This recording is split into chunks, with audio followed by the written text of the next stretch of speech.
Alex Walsh here at the Willowdale fish ladder. Today I'm going to show you how to properly tune this fish ladder. This is the third year that this fish ladder has been here. It was designed by my father, Walsh, and we installed it with Trout Unlimited. And over the past 3 years, with our tuning and oversight, this fish ladder has provided a passage for fish to get from the lower reaches of the Ipswich River up into their spawning grounds. The best tool to use to tune the fish ladder and to clear out debris is a potato fork. You can find a potato fork at any hardware store or Home Depot near you, and if you get in touch with someone from TU, then they probably have a potato fork that you can borrow. What's good about the potato fork is you can go in and grab the notched underside of the board.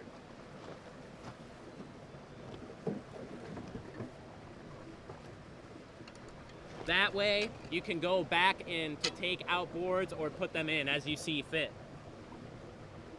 So, when you're tuning the fish ladder, to make sure that each drop is consistent, you're going to want to use the potato fork to grab the notched board.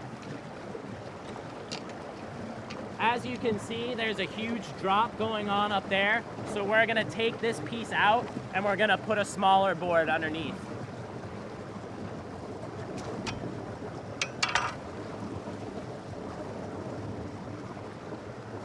Make sure you tamp down the bottom board to the lowest point so there's not any flow going on underneath.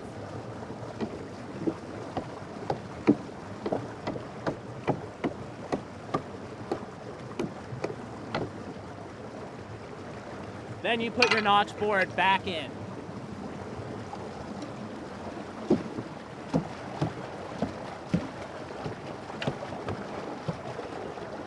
Once you have the pieces tamped down, the water pressure coming from behind will actually keep the whole system in place. So it's a self-locking system. Now you can see that this drop back here is much shorter, and this one's a little higher, so the drops are now more consistent and easier for fish to pass through. While you're here at the fish ladder, a good thing to do is to clear out the debris that might collect in any of the logs. You want to take out the big branches, but smaller weeds and silt and stuff like that you actually want to leave because it helps to plug in the gaps in between the boards and the concrete. So we have 3 size spacer boards and a notch board, which you want to keep on top. The notch board is designed to keep the quality of the flow such that the fish can easily go upstream and also have a spot off to the side where they can catch their breath. The spacer boards are used to make sure the drop is the right height.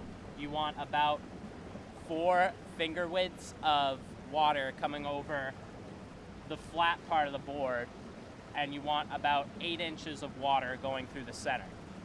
When you're using the spacers, you want to keep the small one on the bottom. That way you don't have to go in and switch them out more. If you keep an 8-inch one on the bottom, then you're most likely going to have to switch that out. What makes this fish ladder successful is our ability to respond to the water level changes in the river.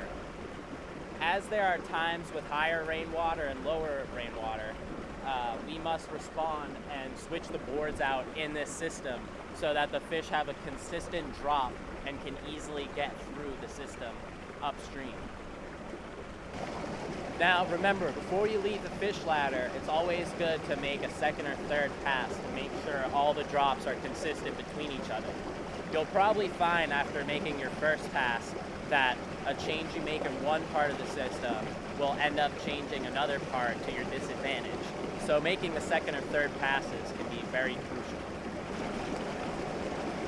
Make sure you check that on every lock there are notch boards on top, because that's what provides the correct quality of flow for each part of the system.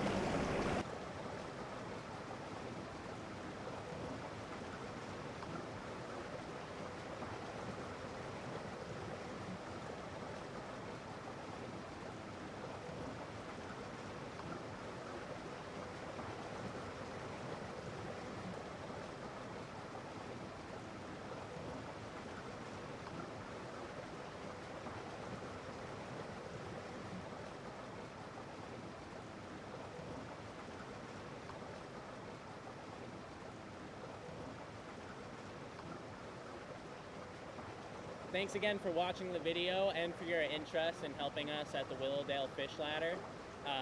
If you come here once per week during the spring, during the herring run, it really helps to go a long way. If you didn't quite understand parts of the video, feel free to go back and watch again because I know it can be a little bit confusing. Thank you.